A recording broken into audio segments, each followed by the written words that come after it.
So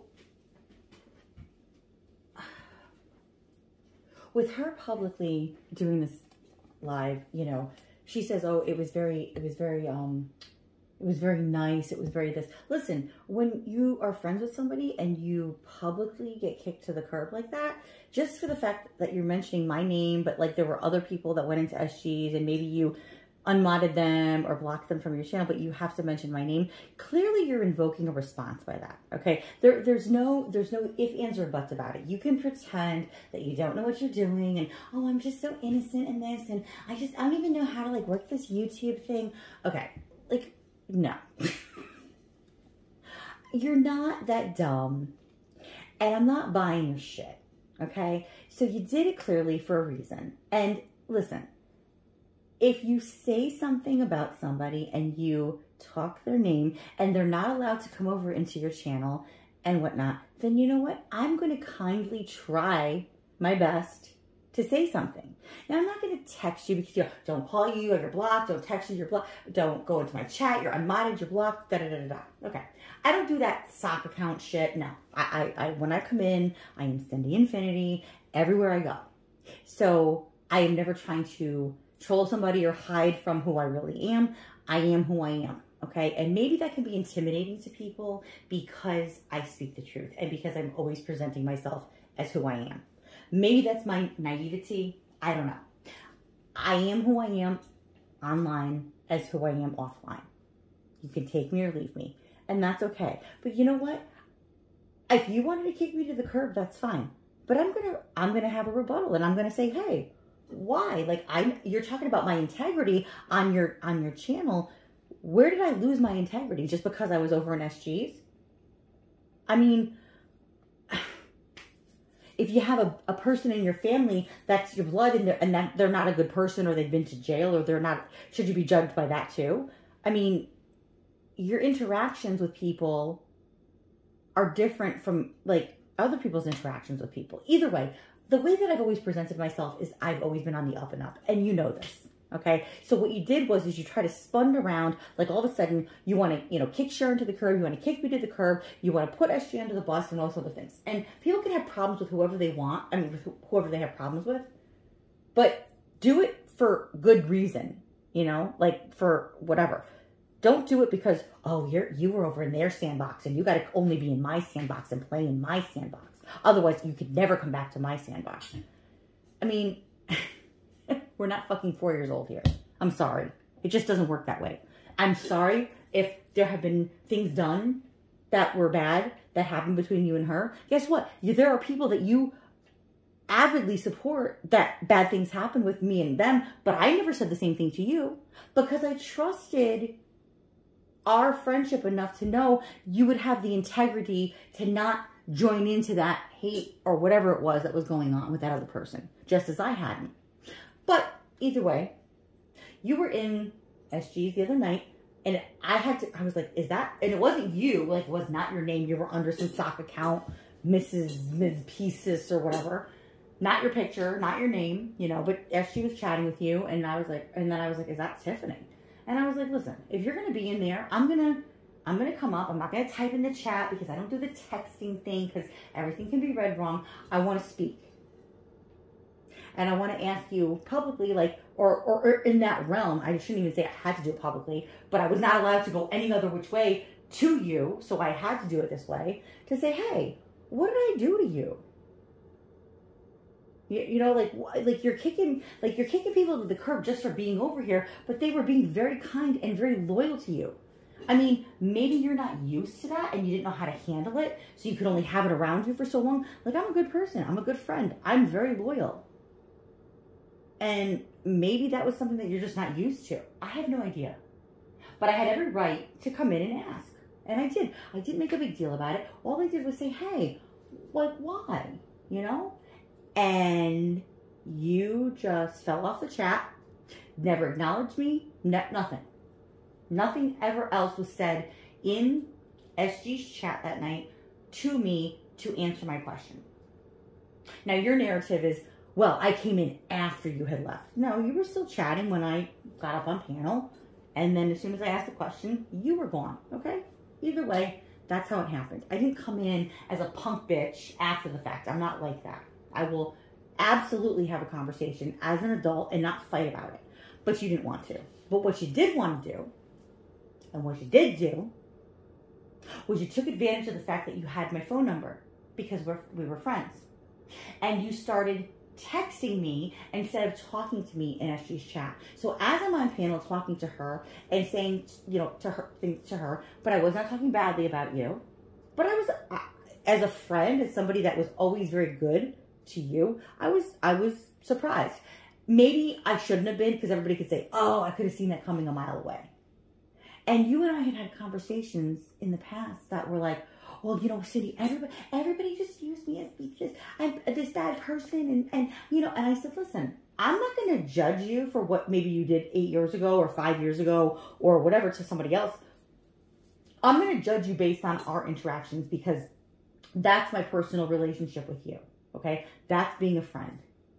I'm not going to judge you on something you maybe did 5 years ago. Okay. And I think that you were really like surprised, like I could be that adult about it and whatnot. Well, you start texting me and it is like capital letters wazoo. I did not respond one time. It was text message after text message after text message.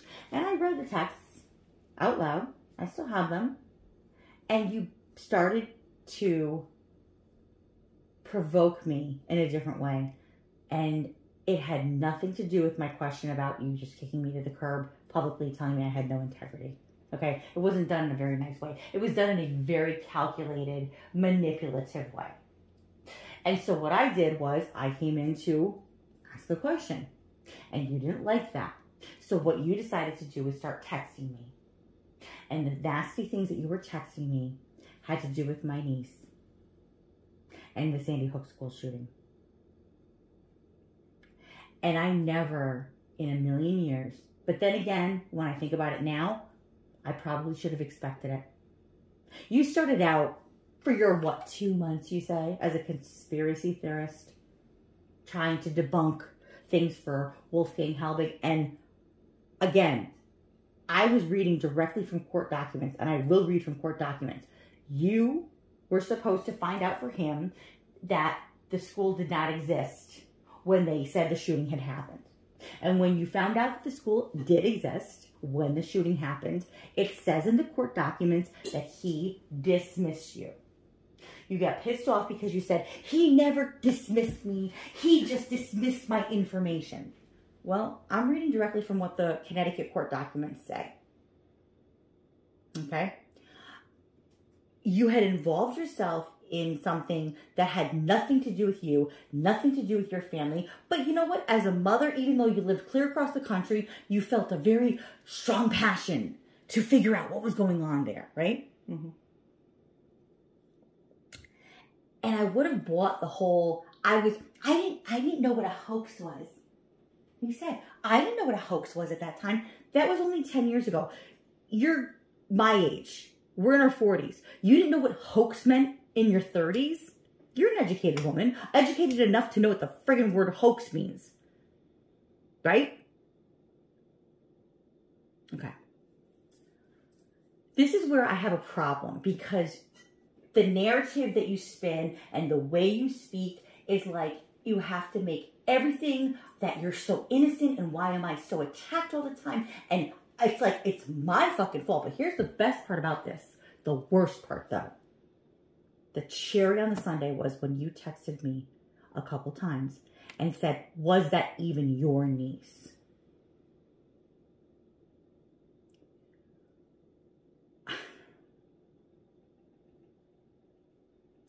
That does not even deserve a response, and that is not deflecting from it. You know why it doesn't deserve a response? Because you are the only person ever to ask me that. You want to know why? Because everybody knows that I speak the truth. Everybody that is around me, that is my family and friends, knows that I am truthful. It never even occurred to me to pretend to be a victim and to be related to somebody that I wasn't related to from this tragedy. You go on to speak about how that This was not a relationship. She was not related to me. That I haven't spoken to the family in 6 years. That she's related to my ex-husband. Everything of those things is so fucking far from the truth. I don't even know where you came up with this shit. I was like, what the fuck?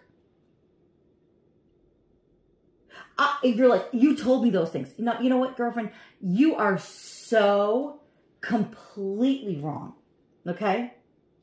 You're completely wrong. But you know what you are? You're still a conspiracy theorist. You are still trolling people. You are still trying to hurt people based on the death of a loved one. And that's exactly what Alex Jones did. And that's exactly what all these other people that are listed in this court document did and continued to do. Look at what you just did. Look at what you just did. It had nothing to do with why I went into SG's, just to simply ask you about why would you kick me to the curb and talk about my integrity for the fact that I was over there, but I never did anything bad to you. And then you spin the narrative like that. But now you go on and you say, oh, she's always talking about this. And now I'm in the middle of this. And I'm so being hurt by her. And blah, blah. I never mentioned that. You're the one that mentioned it. And then everybody in your channel is buying the bullshit that you're putting out there and drinking the Kool-Aid. And that's fine. But listen, don't do that shit. You're very sneaky about it. And I've seen that a lot in YouTube, where people could become sneaky. They don't want to get struck. They don't want to look like the villain. They don't want to look like the bad person. So they're going to email on the back end. They're going to send text messages on the back end and claim innocence of, I don't know why I'm being so attacked by this person. And then you go on to say about how I'm putting you in danger. I didn't speak the things that SG was saying. She said what she said, and I spoke what I spoke. And either way, what you did to me was dead fucking wrong. You should be ashamed. You should be ashamed to supposedly support people from the Sandy Hook community. You should be ashamed to be a fucking mother. Because God help you, woman. I won't even use the words that you call me. Bitch, cunt, this and that. No, I'm going to speak to you on a different level than maybe you're used to. You don't ever do those kinds of things, because I'm not going to get as ugly as you, because I don't think like that. My brain doesn't work that way, and I'm really sorry, and I really do feel sorry for you that yours does. But this is not the place to take things out on other people for the fact that they've done absolutely nothing wrong to you. Not me. But it gives you the ability to then create a new story and to have people that want to be, listen, I'm nobody in this YouTube world. I do this for fun. I do this because I've made good friendships and I have found people in communities that I have really connected with. And I'm so grateful for that. And if you don't want to be a part of it, then fine. But you don't do that shit. Don't ever think that you have the right to tell me that I was not in a relationship or involved in anything that had to do with that tragedy. Because I did from frigging day zero. And what I mean by that is before she was even in a twinkle in her parents' eye, I was there. Through everything in life. Not through my husband, not through marriage, not through just because I wanted clout. No, that's my fucking family. And you don't step over that boundary. You don't deserve to ever have anything to do with this. Ever. Because you're not a supporter of it. You get your rocks off on watching these things happen to people. You get your rocks off on trolling these people, as far as I'm concerned, in my opinion. And I would have never thought that about you until I asked a very simple question very kindly in a chat and said, why? Why would you think I have no integrity when all I've ever been is anything but nice to you? But you don't like that. You don't like that because it's the truth.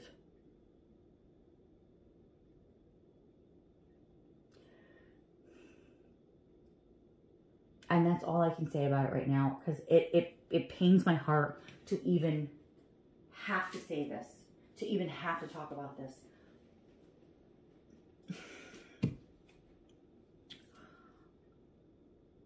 I'm gonna leave this open because there is more discussion about this. There is much more discussion about this. You know, if you didn't want your name involved in court documents, I spoke about things that are legally written. I'm not threatening you. I'm not putting your life in jeopardy. I was simply speaking about something that was written in a court document. Anybody can Google your name. Anybody can read the court documents.